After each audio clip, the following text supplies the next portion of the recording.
Good morning, New Brunswick, and welcome to the New Brunswick Today show for today, Tuesday, January 10th. I'll be your host, Charlie Cradaville. We've got a great show for you. A very special guest will be joining us. His name is Ed Forchion, better known as NJ Weedman. He's a politician, an activist, and an advocate for marijuana legalization, as well as for jury nullification.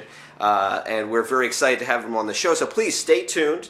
You won't want to miss this interview. Please do us a favor and actually share this with your friends right now on Facebook so they can join in too.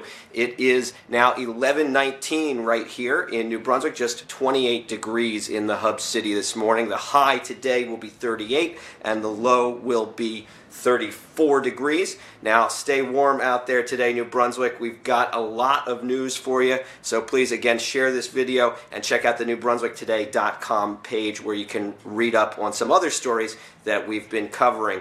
And again, stay tuned for that interview with Ed Forchion, NJ Weedman. We've got a lot to talk about today. So sorry that we did not actually have a show last Friday like we were planning to. It was actually a very big day in the murder trial that we've been covering right behind us in the Middlesex County Courthouse here in New Brunswick. We actually do have some photos for you that we took in the courtroom there for the trial of Timothy Puskis. On Friday, it was a marathon session of closing arguments that lasted all day, actually until almost 7:30 p.m. And that defendant, Timothy Puskis, is accused of murder, of killing 22-year-old Billy McCaw back in February of 2014. McCaw was a former Rutgers student who had since transferred to Kane University, and he's represented, Tim Puskis is represented by Joseph Masrani, the defense attorney, and Mr. Masrani's adversaries in the case are the prosecutors Bina Desai and Robert Ballard. The case has taken much longer than expected. It's actually was supposed to be done before the holidays, and it's still going on. Yesterday, Judge Nieves, Dennis Nieves, finally charged the jury, and they are now deliberating on whether or not to find Timothy Puskis guilty of that murder and also 3 other criminal charges he's facing. Stay tuned to the NB Today Facebook page for news on the verdict as it comes in. Now, take a look at this video. This is right behind our studio here in New Brunswick. This is the Veron parking deck. Chris Roberts took this video from just behind our building earlier today, and that is a parking deck that is almost halfway taken down. Basically, the Veron Mall is owned by New Brunswick Parking Authority, and that's the first, basically when they finish tearing down that chunk right behind our office here, that will mean they've completed phase 1, the first of 3 phases of the demolition of that massive project right here in downtown. Now, who's going to decide what gets to go there and what actually replaces that huge parking garage? Well, they're going to be the New Brunswick Planning Board. Those will be some of the people at least involved. And last night, that board selected a new chairperson. Here he is. This is Jeffrey Crum. He replaces Suzanne Sikora Ludwig, who led the board before getting elected to the city council last fall. She took office earlier this month, and now Jeff Crum takes her position. He is also at his day job the director of real estate for a nonprofit called New Jersey Community Capital, based right here in downtown. And he lives in the Bugalo Park neighborhood along with his wife, Jennifer Shikaitis. Ms. Shikaitis was recently elected to the school board, making these two a bit of a Hub City power couple. And she joined that board first in 2015 and then finally won election to it last year. She's got a 3-year term on the board, and we wish her well, and we wish Jeff the best with his new important position leading the planning board. Now, at their meeting last night, the New Brunswick Planning Board, after picking Mr. Crum to lead the board, they discussed plans to build a 360-foot tall skyscraper that would be by far the city's tallest building. These are some renderings and some architect's drawings of what that would be. The plans would actually take the place of two of the city's three major theaters there on Livingston Avenue, and would itself include two new theater spaces that would be on the ground floor of the skyscraper. Now, one of those theaters will seat 465 people according to the plans. The other seats 253. And they would replace the existing Crossroads Theater and the George Street Playhouse, which you might remember is still operating out of the building that was once home to the YMCA there on Livingston Avenue. Now, above the theaters would be lots and lots of housing that would be built or involve the New Brunswick Development Corporation, also known as DevCo, and you can see it would be an extremely tall building just from the looks of it. We had to crop it just to be able to show you what it looks like down at the ground level. But anyway, more news from the courthouse behind us. Our colleagues at Tap Into New Brunswick, Mr. Jack Murtha, is reporting that Dell Walker, a city firefighter who was accused of scamming the disability system, has pled guilty to a slew of offenses, including official misconduct. That's one that comes with a mandatory minimum 5-year prison sentence. But Mr. Walker also pled guilty to insurance fraud, possession of cocaine, and shoplifting. Those are in different incidents. He faces 8 years in prison if the deal is accepted by Judge Joseph Payon. And under the deal, he would be required to pay $53,265 in restitution to AFLAC for that disability insurance scam. As we reported, Walker's not the first to plead guilty to collecting disability while he was also working for the fire department. As we reported earlier this year, Richard Patterson, firefighter for the city, pleaded guilty to insurance fraud in a similar arrangement. And part of the plea deal for both men is that they are forced to give up their job and will not be allowed ever again to hold public employment in the state of New Jersey. Now, another interesting case involving the notorious city government here in New Brunswick is also playing out, also across the street in that county courthouse. This one is in the courtroom of Judge Alberto Rivas, and just yesterday it looked like there might be an early resolution to this case. These are 4 young men charged with pocketing cash in a scheme where they were valets for the New Brunswick Parking Authority, and they basically 4 men are facing criminal charges for that scheme where they were using an abandoned county-owned parking garage and taking people's cars there to park and just pocketing the cash, allegedly. Now, one of the men is only charged with conspiracy to commit bribery. That's for allegedly getting a piece of the action to stay quiet about it, and not actually directly taking any money, but being paid to keep quiet about it. Now, the other 3 young men are all facing 3 charges: bribery, conspiracy to commit bribery, and conspiracy to commit theft. Now, those 3 folks each have their own private attorneys, while the other defendant, 22-year-old Farad West, he has a public defender, and this is unusual at this early stage in the case. It's still a pre-indictment case. Yesterday's case was a pre-indictment conference, but it looked like the deals were in place. It looked like all 4 men were going to plead guilty to lower charges in exchange for a recommendation of a term of what they call non-custodial probation, and of course no jail time, the important thing for those defendants. Now, here's what happened. Farad West was the first to go before Judge Rivas, and he didn't go along with it.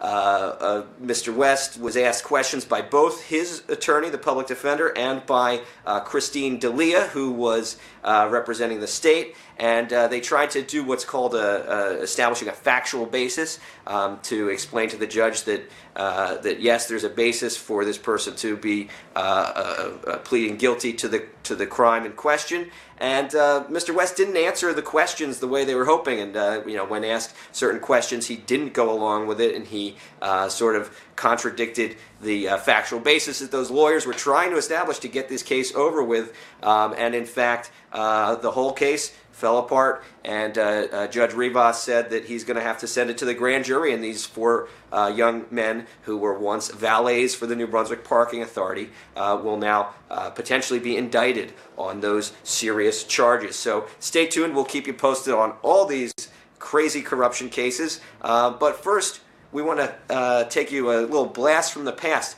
This is not the first time that the New Brunswick Parking Authority has had a scandal in recent years involving bribery, hush money, paying people to keep quiet about financial funny business. This is actually at least the second time that's happened since 2010. Back in 2010, there was a scandal, and here's the footage we're going to show you. Is from a 2012 Parking Authority board meeting where I asked what had been done to prevent this type of thing from happening again.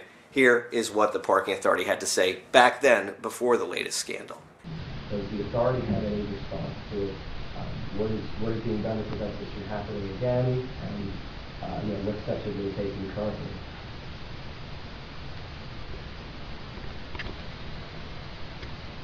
Since we discovered the theft? Certainly. Yes.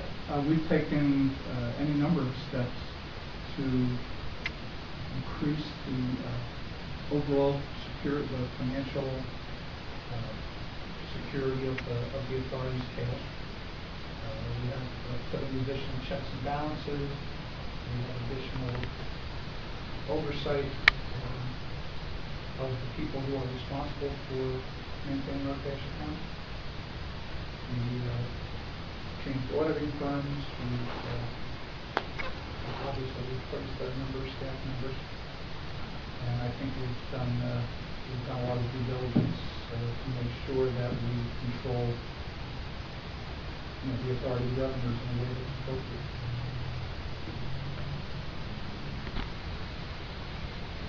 Thanks very much. That's really other thing I wanted to ask you if you know any steps in the future. Going forward, steps you have to get in place of the work. Well, I think that controlling the business like this is an ongoing management issue, and we make changes as we identify issues and as we should report to our country. And is there a specific responsibility to the whole list of you?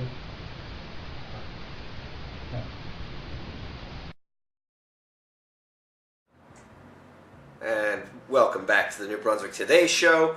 The best way to get your news is by subscribing to New Brunswick Today, the city's only bilingual community newspaper. You can do it online really easy right now at members.newbrunswicktoday.com. Become a member, and this isn't the only benefit you'll get. We also have some other exciting things we'll be announcing, including special events where members get discounts, and also a special email for our members only that will be going out once a month. So please become a member, support community news. We can't keep doing it without you. We can't keep paying our writers. We can't keep paying for this wonderful space here, and we can't keep holding the powers that be accountable and showing up at these important places and documenting by getting it on video and asking the tough questions that the community wants us to be asking our leaders. We need your support to do it, so please support New Brunswick Today by becoming a member today at members.newbrunswicktoday.com.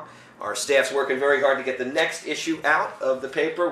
This is our December issue, available for free around the county in English and Spanish in those big blue boxes. So please check it out, pick up your copy today, and support community news. Now, our guest today, it is an honor to have him on the show. This is a man who has been fighting for the people for some time to actually make marijuana legal. The majority of folks in New Jersey and across the country feel that that is the right thing to do, and of course we have the lessons we learned from alcohol prohibition in this country and what came of that.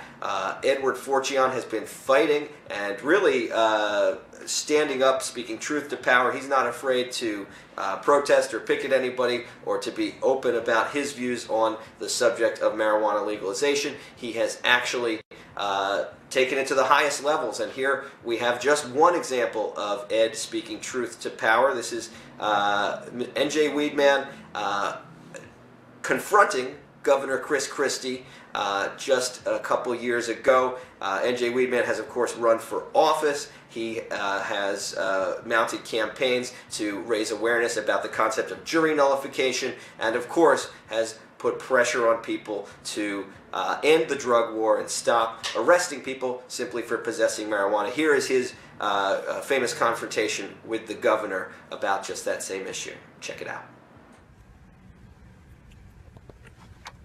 Mr. Christie, how are you? This is the Weed Man. I tracked you down again. Hey, if Batman has a Batmobile, shouldn't the Weed Man have a Weedmobile? Whatever he wants. You're relentless. You've been fighting with me for a dozen years. I hear you. Well, Mr. Christie, when are you going to stop arresting people for marijuana, though? Having people arrested for marijuana? You know now. I haven't arrested anybody. I don't get to do that anymore. But the prosecutor's office, our state laws still say marijuana is illegal, a Schedule I drug, and 22,000 people got arrested for marijuana last year. Weed Man, by the way, so does the federal government say it's illegal. Why don't you go call President Obama, get him to I would like to call President Obama. Can you get me a meeting with Mr. Obama, please? Bring the weed truck out in front of the White House and see how it goes. I've done that before, but I tell you what, you're his buddy. Like this. All right. Listen, I like you though. I know. You should stop arresting people though.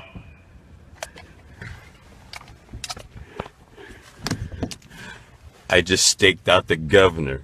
I got the governor. And he talked. He called me Weed Man. I don't know how much you can see it here, but hey, there he goes.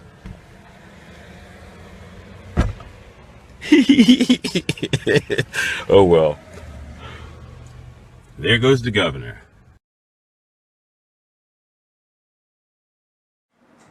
And welcome back. We're now joined by that man, NJ Weedman, Ed Forchion. How are you, sir? Thanks for joining us. I'm good, man. How are you?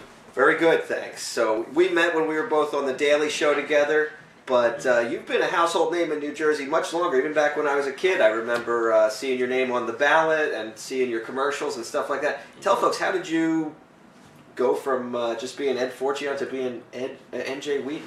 Well, I'm like most people, been smoking for years, but on November 24th, 1997, I got arrested for the first time, and I'm charged with a felony count of marijuana. And I knew my life was ruined as I knew it, you know, like I just knew it was over.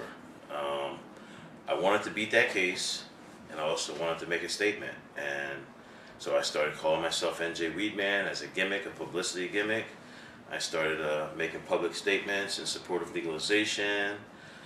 Here in New Jersey, I guess I was like way out of the cannabis closet before a lot of people. Sure. People talked about it in little hush rooms or on couches and things like that, but there were very few people who were like front page news talking about it or doing things like I was doing, like going to Congressman's office and smoking joints and going to the state assembly and firing up a fatty. You know, it was like, but these were all things that I was doing for two reasons. One, to bring publicity to the legalization issue, and two, to directly reach my potential jurors. You know, I wanted my jurors to know that this is who I was, what I was saying, and hopefully I was thinking I would get at least one person on my jury to feel the same way.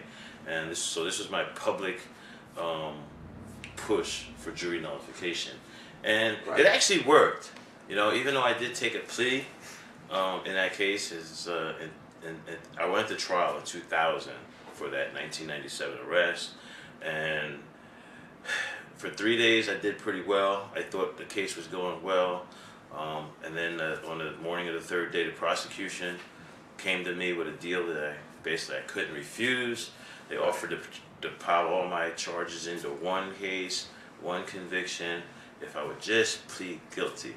Right. And in a moment of weakness, I said to the judge that I would accept the plea of guilt if one stipulation, I get to pull the jurors to see how many I had. And Okay. and the judge, Judge Thompson, he allowed me to do it. He said he never had that happen before, but hey, he was curious too. And to my chagrin, to my regret, I can just name all kinds of verbs to describe it. 5 jurors raised their hand. Oh yeah. So I would have Right. had the hung Yeah. jury. And the prosecution, Mr. Wynn, he admitted to several newspapers that it was my jury nullification arguments and the fear that I would win that made, or at least get a hung jury, that made him offer me such a sweetheart deal. Now, I regretted it. I totally regretted it. I still regret it to this day. That was 15 years ago. 17 years ago almost now. And I still regret that day. I felt weak and took the deal. right, and now, well, you learned your lesson because now you, every time you're facing a charge, you really go very hard about educating people about jury nullification. I think some of our audience might not know. Explain, what is the concept of jury nullification and why is it so important in marijuana cases? Well, real simple. A juror can say anything it wants. It can say guilty or not guilty. A juror is allowed to judge a law. A juror is allowed to vote his conscience. And there comes times in history where our laws bump up against our social acceptance. For instance, 40, 50 years ago, you talked about marijuana legalization. There would be very few people that would say it should be legal, at least publicly. And as far as on a jury, those type of people, no. But nowadays, the American people, over 80% of us, believe that marijuana should be legal for medical reasons. Over 50% believe that marijuana should be legal socially. So me, in a position that one day I'm going to be in front of on trial before a juror of 12 people, I think I can at least get 6 people, at least 50%, to say not guilty if I put on a case that the law is wrong, not me. And that is what I'm saying. I never back down. I got caught with weed. I have weed on me every day. I do not hide in anybody's weed closet. And I think I'm unconvictable as long as it's about weed. As long as it's nothing else, as long as I don't have a gun, as long as I didn't assault anybody, as long as it's just about weed, anybody in this area, I think I can get one. And, people think I'm arrogant, right? I constantly say things like I'm unconvictable, but hey, I said it in Burlington County a couple years ago. Look, I'm sitting here right now because I won. I was guilty as far as I had over a pound of marijuana in the state of New Jersey, which legally did get me a possession with intent to distribute charge. But then I argued to the jurors that the law was wrong, this was mine, it was for me, all these different reasons why, and the jurors found that for me and said not guilty. And again, now I'm facing charges in Mercer County, and this is the same defense I'm doing, the same arguments. Yeah. The law is wrong. I want to get to that because so Trenton's a really interesting city. It's, some would say it's struggling. You opened up a business there. Great restaurant, I gotta say, the food is delicious. The bumblebee sauce, excellent, great food. But you also had next door a cannabis church, or your own church, as well as another store selling various supplies and stuff. And tell us, how was that place received by the community, and how was it received by the powers that be? Well, we opened in May 2015, and when we first opened, we opened to all kinds of fanfare. It was great. City, state workers, local people, everybody came in. Right, you're like right across from City Hall, a few Right. blocks from the State House, so Yeah. the politicians were coming in and supportive, right? Yeah, politicians were coming. We're right next door, a couple doors down from the U.S. courthouse. Mm-hmm. There were lawyers coming there, both prosecutors and defense lawyers were coming in. I felt like we had a gold mine, and that lasted about 6 months. Wall Street Journal covered us, the Associated Press covered us, it went national. People from all over the country knew. And Weedman opened a joint, a place called The Joint, across the street from City Hall. He's not hiding the fact that in the room next door, people were smoking marijuana.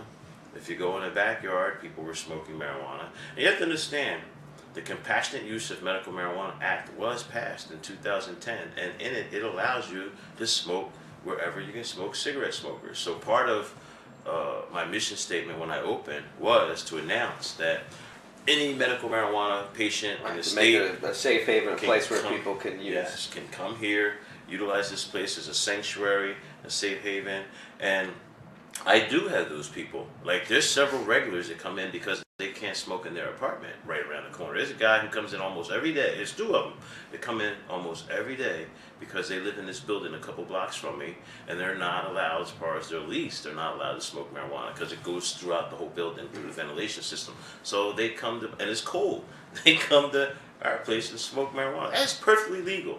But the police, they charge me with maintaining a narcotics nuisance. Now, I believe a juror, knowing those facts and understanding that, like, wait a minute, he's not a narcotics nuisance. He's made a place where people can legally use their narcotics. Right, and the first of all, neighbors weren't marijuana is not a complaining, right? narcotic. My neighbors weren't complaining. Yeah, no, everybody welcomed it. Even the city hall workers across the City street. hall workers were coming. Everybody was coming, and basically, I got into a argument with a senior member of the Trenton Police Department. His name is Lieutenant Gonzalez. He's since been promoted. He's actually a captain. But sometime around Christmas last year, 2015, a police officer on patrol came in and told me, hey, you know, you're open after 11 and you're not allowed to be open after 11 per city rules. And I told him, like, no, I don't think that's true. He came back a couple of days later and he gave me this city statute. But I read the city statute. I mean, just as easy as that. I just read it. And I instantly knew this law, 14622A, applies to a residential district. And I was thinking to myself, well, I am not in a residential district. I think I'm in a business district. Right. Anyway, I went right across the street to City Hall, went right to the zoning office, and got a map of the city. And the map of the city puts me squarely in a BA district, a business administration district even. It's not even just a regular business district, it's a business administration district because I'm across the street from City Hall. Right. Like, City Hall offers me so much protection just being across the street from them. So I read this statute, I totally understand it, I look at the zoning officer, I can see this statute does not apply to me or my business or my location. So a couple weeks later, the same thing happened. A couple police officers came, basically they got a little more, Yeah, they a little turned more, it up a notch. Yeah, they turned it up a notch. They had a little bit more attitude, and they're basically telling me that I'm in violation of this city statute. I wrote a letter to the mayor, to the deputy mayor, and to the police chief, the police director, and I told them, these officers keep coming and they're starting to threaten me for being open after 11, and this is bull. I am in a business administration zone, and there is no statute, there's nothing that covers that zone as far as time of operation. So I can be open. Like, that was it. Like, there's no gray area here. I can be open. And I wrote that letter on February the 16th, and February 28th, 21 police officers and a dog cop, everything basically came threatening all my my congregation, my patrons, told us we had to close. They came at 12 something at night. But to me, listen, we're selling chicken wings in a city, a little black city. You know, like, there's a lot of people, and I'm not even getting racial there, but people buy chicken wings. In Trenton, the city of Trenton, everything closes at 11. Right, people want, Right. some people, But want people still eat still up at at night. night and want food. Right across the border in two different towns. In Hamilton, they have this little place called Cluck U. Of course. Chicken Yeah, we used to University. have yeah, one here, we have, yeah. It's open all night. And it's packed at nighttime with people buying chicken, but it's 100 yards outside the city of Trenton, so they're open all night. Same thing with Ewing, next door to Trenton. Same thing. Purple Pizza is a place, and there's another one too, I can't remember the name of it. But both of these places sell chicken wings at nighttime. Like, that's their main thing that they sell at nighttime. And they are patronized. I was in the middle of the city, and I wanted to get some of that same And piece you, of the pie. And you think you were being targeted because Right. of your activism, your stances on this, and your what you guys are doing there. How I take that letter and how the police, when I sent that letter to the police, instead of them just looking at it and seeing, oh wow, he's right. No. Captain Gonzalez said that I was trying to flim-flam the system, that I was trying to, he basically called me a con man and said that I was trying to paperwork him to not do his job. And I'm like, what? How do you get that out of? I'm not in the business. I'm not in the residential zone. No matter how you look at it, I'm not in the residential zone. And the law said was applying to residential zone. So basically, when he came that night with the 21 police officers, I told everyone who was there what the police officers said. They said if I don't clear the place, they were going to come in and do it. So I gave everyone who wanted to leave the option to leave. About 30 people left. There were about 40 people there, 45 people there. About 15 people were like, F the police, I'm staying with you, Weedman. And I was like, cool. I told him what they said. There was 30 people outside. And I slammed the door a little too hard, but I did. And I went back inside. They sat outside for a few minutes, twiddling their thumbs, not knowing what to do. I knew they didn't have a warrant. They couldn't really do what they said they were going to do. But they usually, I've dealt with police officers a lot. Yeah, they do. They bluff a lot. They intimidate a lot. I had cameras. If they did, it would have been great. That's how I looked at it. Like, come on, let's see them do it. And I walked back inside. And that really infuriated them. A couple days later, this lady captain showed up. This lady sergeant, Sergeant Stokes. She showed up and told me on camera. She didn't realize she was on camera, but I got it all on camera. She said that I pissed off the lieutenant. He's about ready to turn it up on you. And I don't even use that term. That's her term. She said that the lieutenant was about to turn it up on you. And I was like, wow, okay. And I told her, but I'm right. Like, what's wrong with me being open after 11? She said, there's a city statute. I said, no, it's not. You guys are misinterpreting the city statute. That weekend again, September the 5th, sure enough, they came again. They did the exact same thing. 20-something cops, dog cops. They threatened to come in. I told everyone You figured they would have better things to do in the city of Trenton, right? Yeah, they didn't. And then I filed a lawsuit. I filed a lawsuit against the city on March 8th. And that's when it really got turned up. And that's when it really turned up. I was on the front. It was the front page article on March 9th. And now I know later, after like a bunch of stuff, I get discovery that on March 10th, the day after that, Lieutenant Gonzalez and Detective Yolanda Ward launched a criminal investigation of me for selling marijuana and maintaining a narcotics nuisance. That's what they said. And then they sent in a rat. And the rat came a couple times. Several times he came trying to obtain marijuana. Several times he failed. And then at one time, he put up a big crybaby act and said that no one would help him because he was a white guy and all that. This is really what he said. Like, he said no one would help him because he's a white guy. So anyway, he got help. Someone helped him. But in our marijuana culture, like, that's like part of it, like sharing, and helping out your fellow pothead if he can't obtain, so I don't know. I was not selling, I was not distributing, but I did get charged because this guy got helped out. But the way I looked at it, the police sent this guy in on a mission to obtain marijuana, to get someone to sell him marijuana, actually to get me to sell him marijuana.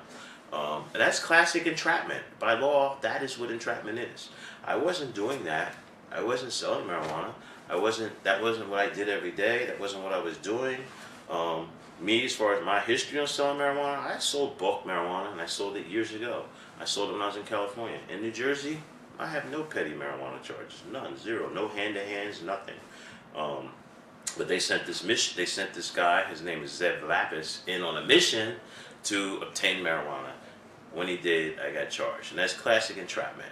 So part of my defense to my case is that this was an entrapment case. So I get the witness. I'm supposed to get the witness. I'm supposed to be able to interrogate him. My lawyer's supposed to be able to interrogate him. I want to see what his motives are, what all these things are. And the Mercer County Prosecutor's Office has tried to usurp the Sixth Amendment, because you have a right to face your accuser. But for the last 4 months in court, the prosecutor's office has been fighting to keep me from calling Zev Lapis to the stand, to subpoena him. They don't want him to be a witness. They don't want him to be a witness, even though their entire case is based on him.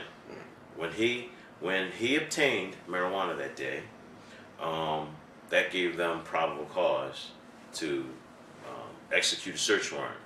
And they executed a search warrant, and they found a little bit of marijuana there. They charged us with a bunch of little things. Now, I want to talk to you about the search warrant. You know, we kind of deal with the same thing from time to time. The situation there, what did they take? They took your surveillance system, they took your van. Yes. And what? I had a delivery car. I had about 5 ounces of personal marijuana. Listen, I am a medical marijuana patient. Whether I want to be on the state's Compassionate Use of Medical Marijuana Act medical patient is irrelevant as far as I'm concerned. I am a medical marijuana patient. I can show, if I wanted to qualify for New Jersey's program and apply, I could. I have refused to be a part of that system, so no problem. But I am a medical marijuana patient. I had my medical marijuana there. I believe the jurors are going to believe it was mine personally. But they took my surveillance system, which I had installed to make a reality show. They took my my van and ultimately crushed it. The Weedmobile. The Weedmobile. They actually crushed it into a cube. They crushed it. Yeah. And sold it as scrap metal. It's probably in China now in an iPod or something. They took my delivery vehicle and sold it. And see, they did both of those things under asset forfeiture. When they took it, I got paperwork saying that these 2 vehicles were taken under the Asset Forfeiture Act, and they were going, and I had to have an asset forfeiture hearing to fight for it back. Now, the van I've had for 8-9 years. The delivery vehicle someone had just donated to me to help the business, right, and right. we videotaped it. So it was not the proceeds of any ill-gotten gains at all, and that's what the asset forfeiture is about. Right, so right. It wasn't, but they took it to be They spiteful. twisted the law to Yeah. try to take that stuff Right. from you. In fact, for the camera system, I got charged with fortification. There's a law from the 80s. I read this, yeah. Yeah, there's a law from the 80s that if you fortify You're your not supposed building, to have a fortified structure. yeah, if you blockade doors, close doors to keep the police out, you can be charged with fortification.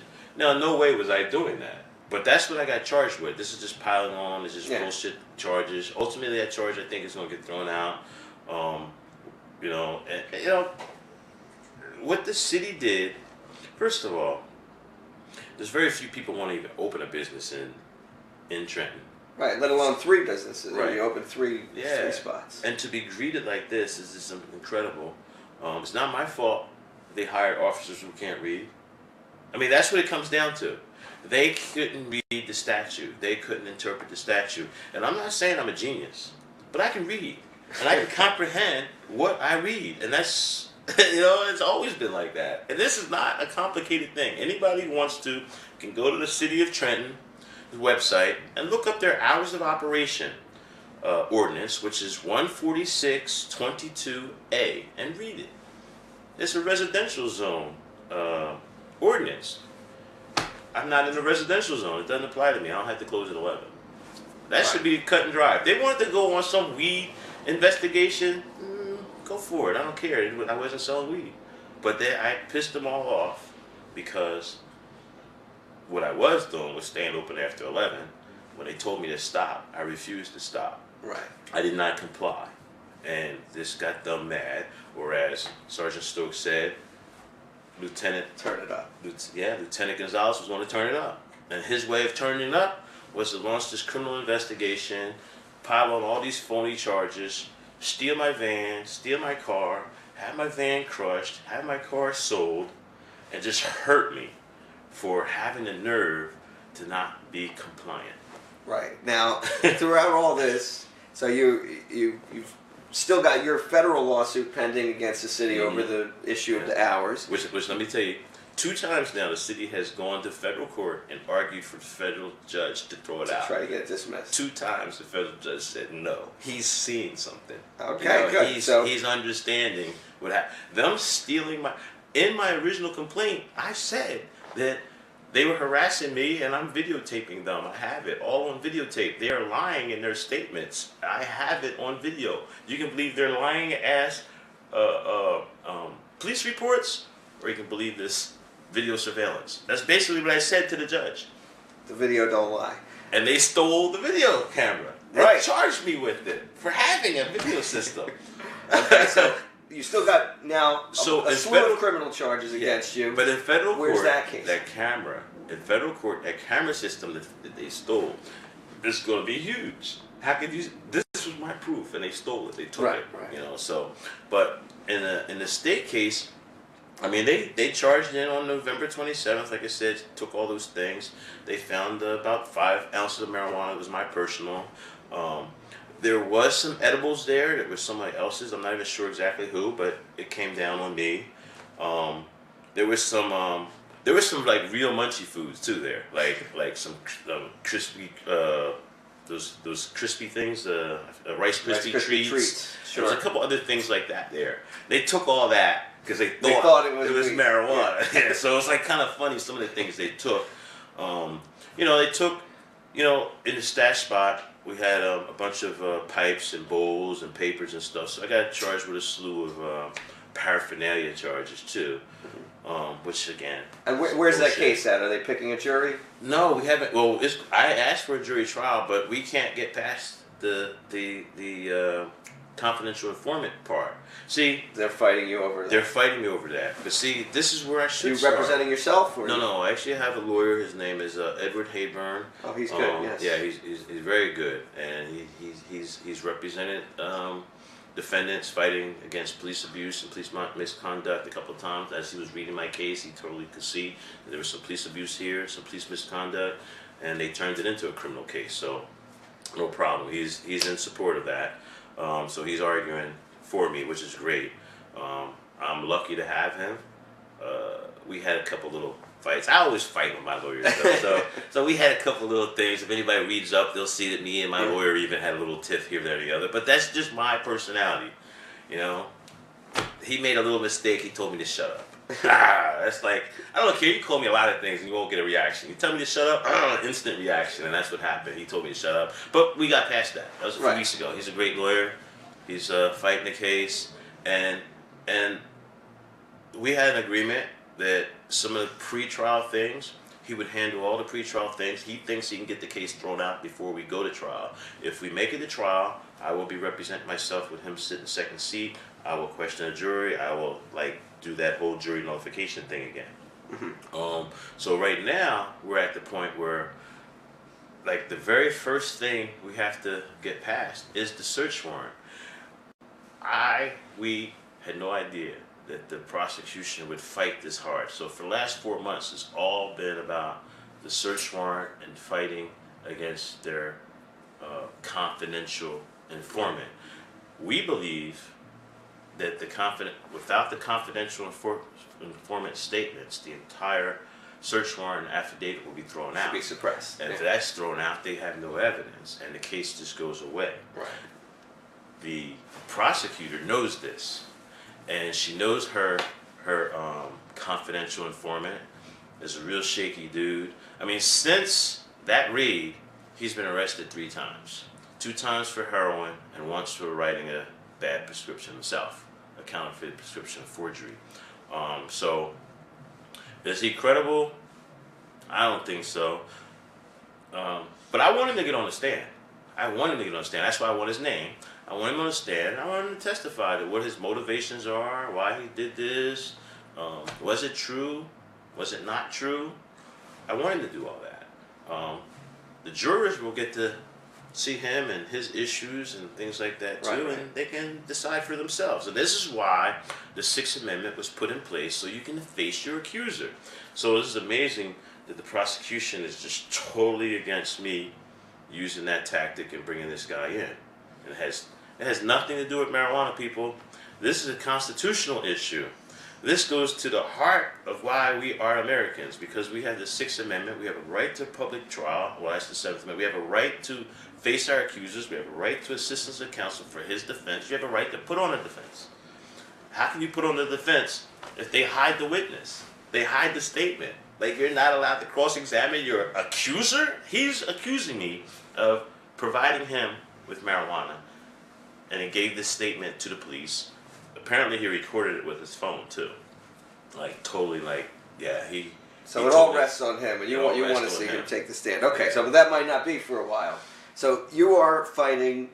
Perhaps they're fighting you harder than any other defendant in Mercer County right now. You're fighting against the city of Trenton with your federal lawsuit, and at the same time, you're running a business, and you also ran for Congress this fall. Tell us, how'd the campaign go? How many votes did you get? Well, basically for the last 20 years, I've run for various offices, never thinking I'm going to win. This is just my way of giving the finger to the shitstorm. That's what Raising awareness about your yeah. issues. Yeah, exactly. And there's just a lot of people out there who do support legalization and things like that. I know, presenting myself as a one-issue candidate, I'm not going to get, millions of people vote for me. But, I'll get a lot. I consistently come in third. Democrats, Republicans, and then Weedman. So you came in third for... I beat the Libertarians, I beat the Green Party, I beat the Reform Party. And I know it's a one-issue candidate, but I got over 6,000 votes this time in the 12th district for Congress. Yeah. Yeah, and imagine if I had money. Imagine if I could put ads on TV. Imagine if I could really challenge a Democrat. I do share a lot. In fact, if I was to align myself with any one of the parties, I actually think on a lot of levels I'm kind of a Republican. Really? I'm a conservative guy, like I am. Now, the Republican Party itself, I think, has made major blunders, and they don't even follow their own rules and guidelines, which makes me also look at the Libertarian Party. But the Libertarian Party, to me, sometimes just seems to be too far off the deep end. And don't be offended, Libertarians, because I'm sure you've heard it before. I mean, just look at the video of your convention and look at the guy stripping. So don't even give me that crap. You guys are off the deep end sometimes, What can I say? But you've made a name for yourself. You don't even need a party, really. You're your own enigma. Yeah. So before we go, we want to tell people how they can help your cause. You got this great restaurant on State Street. Tell people how they can go there. Okay. I'm directly across the street from City Hall, NJ Weedman's Joint. If you look it up, njweedmansjoint.com. The menu's there. Hours of operation are there. And I tell people this, that I'm in a major fight with the city of Trenton. And they only win if you don't come in. Because I'm not going anywhere. I'm not just going one day, just lock the doors. But if you don't come in, I can't pay rent. And that's how they win. So if you don't come in, I don't win. Just come in. I don't want to beg for no money. I want you to come in and buy a turkey burger. All right. Well, I for one will say the food is excellent at Weedman's Joint. If you're in Trenton, that's the place to eat. And so definitely check that out. Support NJ Weedman if you want to on social media. You're at NJ Weedman, and it's njweedman.com. Famous website. You were doing it back before it was cool. Yeah. Organizing online and raising awareness about these issues. I tell people all the time, I was blogging before the word blogger existed. It's true. There's some really, really fascinating stories from the past we weren't able to get to today. So check out that website, njweedman.com. And please come back and join us again real soon. Keep us posted on your cases, and best of luck. Yep, thanks, man. No problem. Thank you. Peace, everyone. Thanks, and we'll see you later this week on another episode of the New Brunswick Today Show.